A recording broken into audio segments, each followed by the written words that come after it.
Okay, तो अब हम सेम बात करने वाले हैं लेकिन लेसर के पॉइंट ऑफ व्यू से करने वाले हैं। तो लेसर को यहाँ पे दो ऑप्शंस दिए हैं कि इंसेप्शन डेट पे वो क्लासिफाई करेगा कि ये फाइनेंस लीज है या फिर ये ऑपरेटिंग लीज है। ठीक है, फाइनेंस लीज का बोलते हैं जब सारे रिस्क और रिवॉर्ड हमारे ट्रांसफ़र हो जाते हैं, और ऑपरेटिंग लीज का बोलते हैं जब हमारे रिस्क और रिवॉर्ड ट्रांसफ़र नहीं होते।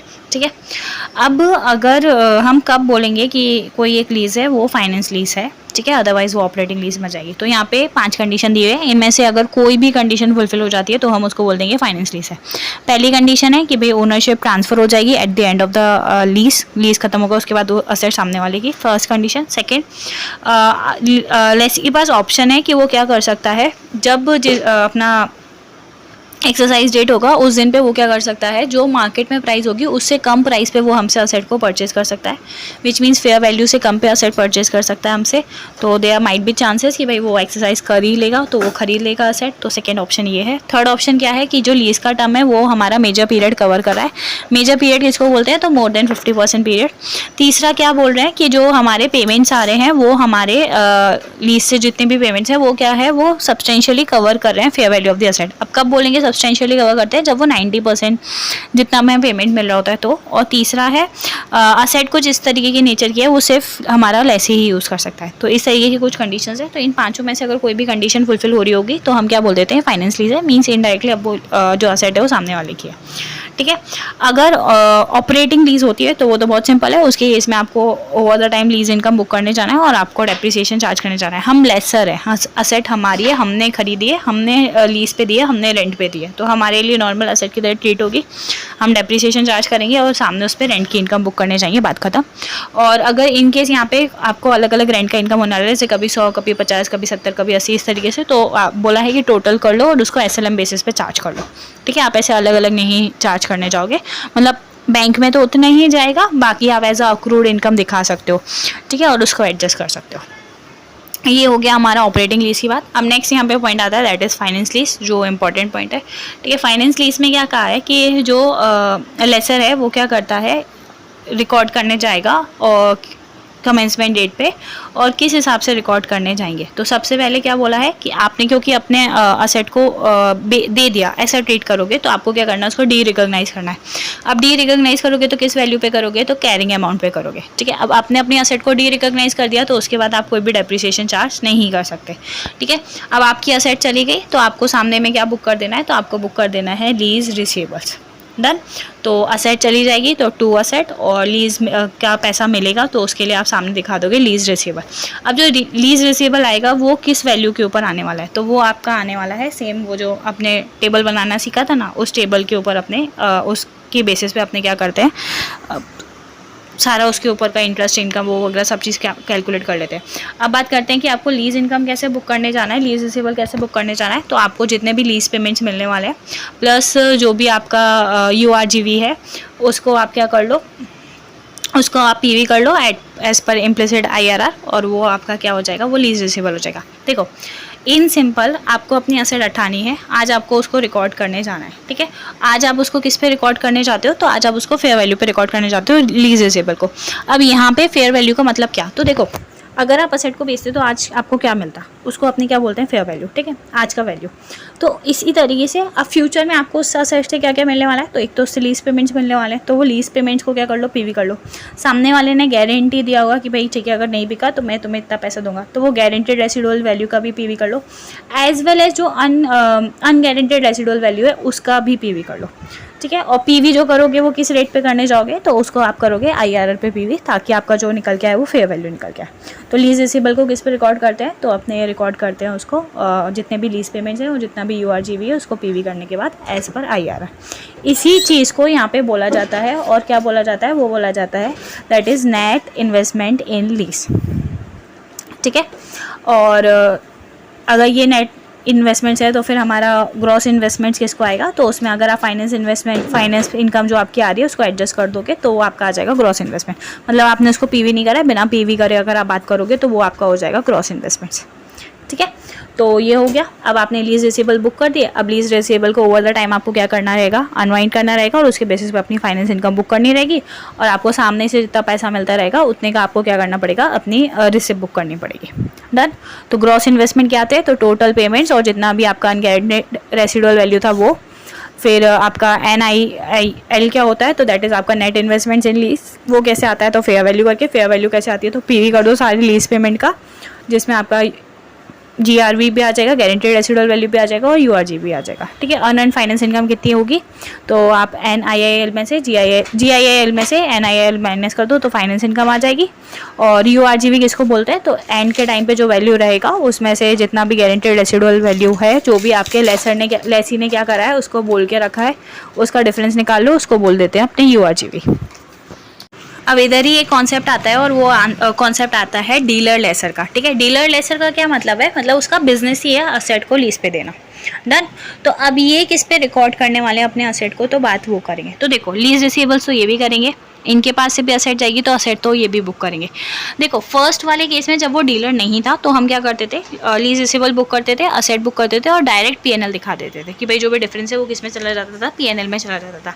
अब क्योंकि यहाँ पे उनका बिजनेस है ना, तो हम बिजनेस के केस में क्या करेंगे, डायरेक्ट PNL नहीं दिखाएंगे, उसकी जगह पे यहाँ पे हम बुक करेंगे COGS और सेल्स, ठीक है। अब what do you mean by COGS और सेल्स, कि भाई देखो सेल्स में से COGS माइनस करते हैं तो भी प्रॉफिट एंड लॉस ही आता है, तो यहाँ पे भी आने तो क्या वाला है, PNL ही आने वाला है। पर क्योंकि ये डीलर लेसर है तो इसके केस में हम उसको नॉर्मल नहीं रख के उसकी जगह पे हम सेल बुक करने जाएंगे कि भाई यहाँ जो इसको पैसा मिल रहा है वो किसके रूप में मिल रहा है, सेल के रूप में मिल रहा है। अब जो असेट जाएगी वो तो किस पे जाने वाली है, तो वो तो हमारा कैरिंग अमाउंट पे ही जाएगा। लीज रिसीवेबल्स बुक होंगे तो किस पे होंगे, तो दैट इज़ हमारे NIIL पे ही बुक होंगे, दैट इज़ फेयर वैल्यू पे। अब बात रहती है कि COGS की और सेल्स वैल्यू की, कि आप COGS और सेल्स में कितना बुक करने जाओगे। तो देखिए हम सेल किसको बोलते हैं, सेल मतलब हमारा रेवेन्यू मतलब हमें इन फ्यूचर में जो चीज़ें मिलेंगी, तो फ्यूचर में मिलना किस चीज़ का श्योरिटी है, फ्यूचर में मिलने का श्योरिटी है आपका जितना भी आपने क्या बोला है, अभी आपने निकाला ना वैल्यू निकाला, फेयर वैल्यू निकाला, वो तो क्या पूरा फेयर वैल्यू मिलने का श्योरिटी है, नहीं। इधर आपको ना अनगारंटेड रेसिडुअल वैल्यू मिलने का श्योरिटी नहीं है। तो आप सेल में भी क्या बुक करने जाओगे, तो सेल में भी आप बुक करने जाओगे आपने जो फेयर वैल्यू निकाला, दैट इज़ आपका नेट इन्वेस्टमेंट इन लीज वाला जो पॉइंट था वो निकाला, उसमें से आप क्या कर दोगे, माइनस कर दोगे PV ऑफ URG भी, क्योंकि वो मिलने का श्योरिटी नहीं है। ऐसे आप COGS पे क्या बुक करने जाओगे, आपने क्या बेचा, यहाँ पे असेट बेची है तो उसका कैरिंग अमाउंट हटा दो, पर जैसे ही आपने सेल में से PV हटाया था ऑफ URG भी, तो यहाँ पे कैरिंग अमाउंट में भी आप क्या करते हो, PV ऑफ URG भी हटा देते हो। डन।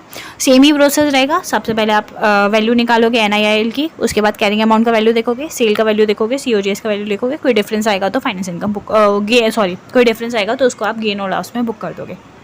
डन। अब आपने यहाँ पे क्या निकाला है, लीज रिसीवेबल्स निकाला है, NIL पे जो बुक करा है वो, उसको आप क्या करोगे, वो द टाइम फाइनेंस इनकम की तरह ओपन अप करते रहोगे, अनवाइंड करते रहोगे, और हर साल के एंड में आपको उसका क्लोजिंग बैलेंस मिलता रहेगा यूजिंग दी अमोर्टाइजेशन टेबल। तो आपको वो क्या करना रहता है, ये सारा काम करना रहता है। जैसे लेसी के केस में कुछ कुछ मॉडिफिकेशन के केस थे, ऐसी लेसर के केस में कुछ कुछ मॉडिफिकेशन केस है। अब जैसे क्या क्या हो सकता है, जैसे अब मान के चलो कि मॉडिफिकेशन मतलब जो भी सिचुएशन है उसमें क्या हुआ, आपका एरिया भी इंक्रीज़ हो गया, मतलब पहले लेट्स से 1 फ्लोर लीज पे लिया था, आप 2 फ्लोर लीज पे ले लिए, इस तरीके से। तो लेसर भी क्या करेगा अपने यहाँ पे, तो वो सेम एक अलग नया कॉन्ट्रैक्ट क्रिएट कर लेगा, अगर जो वैल्यू बढ़ी है वो अपना स्टैंड अलोन प्राइस में बढ़ी है तो उसके केस में, ठीक है। अगर SSP के रेशियो में बढ़ा है तो आपको उसको क्या करना है, सेपरेट कॉन्ट्रैक्ट ठीक कर लेना है, ठीक है। सेकंड सिचुएशन क्या हो सकती है कि फाइनेंस लीज थी पहले और अभी ऑपरेटिंग लीज हो गई, तो ऑपरेटिंग लीज में असेट तो हमारी रहती है, तो उसके केस में हम क्या कर देंगे, एंट्री रिवर्स कर देंगे। रिवर्स क्या कर देंगे, असेट अपने पास वापस से ले लेंगे, असेट अकाउंट डेबिट, और जो लीज रिसीवेबल बुक करके रखा है उसको क्या कर देंगे, अपने हटा देंगे। डन। इसके अलावा सिचुएशन, अगर कोई भी सिचुएशन होगी तो वो अपने इंडेक्स 109 में ट्रीट करते हैं, वो अपने जो अपने फाइनेंशियल इंस्ट्रूमेंट दिखा है वहाँ पे, ठीक है। अच्छा, अब अगर हमारे ऑपरेटिंग लीज में कोई चेंजेस होंगे तो उसके केस में क्या करते हैं, जैसे मान के चलो पहले रेंट अपने को इतना मिल रहा था और अभी रेंट इतना मिल रहा है, तो वी विल ट्रीट कि भाई पुराना वाला कॉन्ट्रैक्ट खत्म हो गया और अपने एक नया कॉन्ट्रैक्ट बना लेंगे।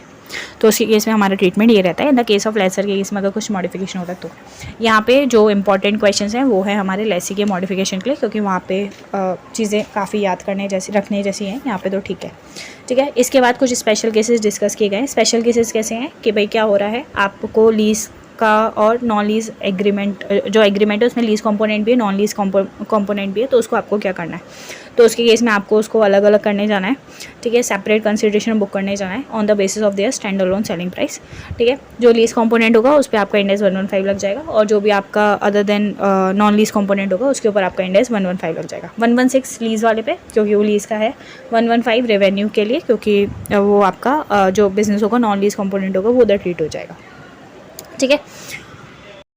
मान के चलो कि आपने कॉन्ट्रैक्ट को अलग अलग करा, पर जो आपको लीज कंपोनेंट तो ठीक आ गया, जो सेकंड वाला पार्ट है ना नॉन लीज वाला, वो आपका बिजनेस वाला पोर्शन नहीं है, तो उसके केस में आप क्या करोगे, फिर आप उसको बुक कर दोगे पीएनएल के अंदर। डन। इसके अलावा एक यहाँ पे पॉइंट बोला गया है, that is sale and lease back. Sale and lease back का मतलब क्या है, आप सेलर हो, आपने क्या करा, अपनी असेट बेच दी और सामने वाले ने खरीद ली, सामने वाला बायर हो गया, ठीक है। अब उसके पास असेट है, अब वो क्या कर रहा है, वो इंसान आपको वो असेट को लीज पे दे दे रहा है, तो आप लीज पे ले रहे हो, तो आपको क्या बोला जाएगा, आपने असेट बेचा और लीज पर लिया, तो दैट इज आप हो गए सेलर लेसी। सामने वाले ने क्या करा, आपसे असेट खरीदी और फिर उसको लीज पे दे दिया, तो वो कौन हो जाता है, तो वो हो जाता है बायर लेसर, ठीक है। तो इसके केस में आपको क्या करने जाना है वो देखेंगे। देखो नेक्स्ट यहाँ पे सिचुएशन क्या है कि सेलिंग प्राइस जो होगी वो फेयर वैल्यू के बराबर होगी, या सेलिंग प्राइस जो होगी वो फेयर वैल्यू से कम होगी, तो वो उसके केस में सेलर लेसी अपने यहाँ पे कैसे एंट्री करने जाएगा वो, ठीक है। तो देखो उसके पास पैसा आएगा तो वो बैंक अकाउंट डेबिट करेगा, उसके पास से असेट चली जाएगी तो टू असेट करेगा नॉर्मल। इसके बाद क्योंकि अब वापस से उसने असेट पे को ले लिया है रेंट पे, तो उसके केस में आरओयू असेट बुक करने जाएंगे और लीज लायबिलिटी बुक करने जाएंगे। डन। कुछ भी डिफरेंस आएगा वो कहाँ चला जाएगा, पीएनएल। अब डिफरेंस कहाँ आएगा इसमें, डिफरेंस यहाँ पे आएगा, क्योंकि देखो यहाँ पे जो हम असेट को बुक करने चाहते हैं, आरओयू असेट को, लीज लायबिलिटी को, तो लीज लायबिलिटी को तो कैसे बुक करने चाहते हैं, तो पीवी कर देते हैं अपने सारे लीज पेमेंट्स के, उससे हमारा लीज लायबिलिटी आ जाता है। आरओयू असेट को कैसे बुक करने चाहते हैं, तो आरओयू असेट के केस में हमें उसका कैरिंग अमाउंट और फेयर वैल्यू देखना पड़ता है, क्योंकि देयर माइट भी चांसेस कि आपने अपने बुक में इन्फ्लेट करने के चक्कर में आपने उसको असेट को दिखा दिया है या वैसा सब कुछ कर दिया है। इसके लिए तो क्या बोला है, आप इसमें क्या करोगे, आप निकालोगे वैल्यू, वैल्यू कैसे आएगा, तो that is lease payment multiply by आपका carrying amount divided by fair value. Done. इस तरीके से आप क्या करोगे, अपने आरओयू असेट की वैल्यू को बुक करोगे। नेक्स्ट सिचुएशन क्या हो सकता है, नेक्स्ट सिचुएशन हो सकता है कि भाई जो सेलिंग प्राइस है वो ज़्यादा है और आपका जो फेयर वैल्यू है वो कम है, तो आपने असेट को ज़्यादा पे बेचा, आपके पास पैसा आया। अब जो वो एक्स्ट्रा पैसा आया ना, उसके केस में बाकी सारी सिचुएशन एकदम ठीक है, पर जो आपका जो एक्स्ट्रा पैसा आया है उसको अपने क्या बोल देते हैं, उसको अपने बोल देते हैं फाइनेंस लायबिलिटी, दैट इज़ आपका लोन। तो बैंक अमाउंट जो मिलेगा वो ROU asset same lease liability into carrying amount upon fair value, profit loss को चाह रहा होगा तो एडजस्ट कर दोगे, असेट जाएगी तो टू असेट, और जो एक अपना नया कंपोनेंट आ जाएगा वो क्या आ जाएगा, तो दैट इज़ फाइनेंस लायबिलिटी और लोन। ये हमने किसके लिए बात कर दी, ये हमने बात कर दी सेलर लेसी के केस में। अब नेक्स्ट बात करने जाएंगे हम किसके लिए, बायर और लेसर के केस में, ठीक है, जो जिसने असेट आपसे खरीदी और फिर आपको बाद में वापस से दे दी, तो उसके केस में जो उसके पास असेट आई उसको तो वो किस पर बुक करेगा, तो उसको वो बुक करेगा अपने फेयर वैल्यू के ऊपर, ठीक है।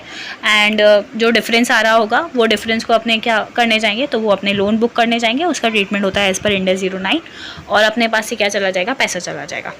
अब यहाँ पे ना आप जो पेमेंट करने जाओगे, जो भी एनुअल पेमेंट आपका हो रहा होगा, वो आप बाइफरगेट करने जाते हो दो केसेस में। जैसे आपने मान के चलो 2 लाख का EMI दिया, तो यू हैव टू बाइफरगेट कि भाई जो 2 लाख का EMI आप दे रहे हो वो किस किस पर्पज़ से दे रहे हो, ठीक है। तो जैसे एक पर्पस तो क्या हो सकता है कि भाई जो ऑपरेटिंग लीज का पर्पस हो सकता है, जो पीएनएल में जा रहा होगा एसएलएम के हिसाब से, और अगर आपके लिए वो फाइनेंस लीज है तो वो आपको क्या करना पड़ेगा, पीवी करके फिर उसका आपको क्या करना पड़ेगा, लीज लायबिलिटी बुक करना पड़ेगा। और ये तो फर्स्ट पोर्शन हो गया। और सेकंड पोर्शन किस चीज़ का हो सकता है, तो सेकंड पोर्शन लोन का हो सकता है कि भाई आपने असेट कम ज़्यादा पे बेची, तो वो जो डिफरेंस है वो किस में चला जाएगा, लोन में चला जाएगा। तो पूरा इंड AS 116 में जो प्रैक्टिकल क्वेश्चन के पॉइंट्स है वो सारे यही है।